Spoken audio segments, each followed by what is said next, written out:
हे सर्टिफिकेट आहे तेजस्विनी किशोर चव्हाण या मुलीचं. ही त्यांची कन्या आहे आणि हे किशोर चव्हाण आहेत.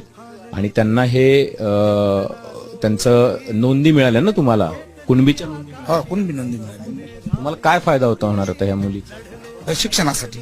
कारण की दादांचं हे सगळ्यात मोठं फळ आहे आम्हाला. दादांच्या उपोषणामुळं आम्हाला भेटलेली ही एकदम मोठी देणगी भेटली आम्हाला. सर्टिफिकेट मिळालं नसतं तर काय झालं? काय 12वी नंतर मुलीला शिकवलं नसतं, लग्न करून टाकलं असतं. पर्यायच नाही ना, गरीब माणसं नाही. तुला काय व्हायचं बाळाशी? मी सध्या सायन्सला ऍडमिशन आहे, तर मला मोठं होऊन इंजिनिअरिंगला ऍडमिशन घ्यायचंय. जर आज भेटलं नसतं तर मी आज शिकू शकले नसते.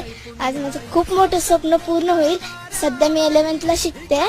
11वी सायन्सला शिकतेस. हो तुला हे सर्टिफिकेट, तुला इंजिनिअरिंगला ऍडमिशन घ्यायचं? हो, मला इंजिनिअरिंग करायची आहे. त्यासाठी खूप म्हणजे पूर्ण प्रयत्न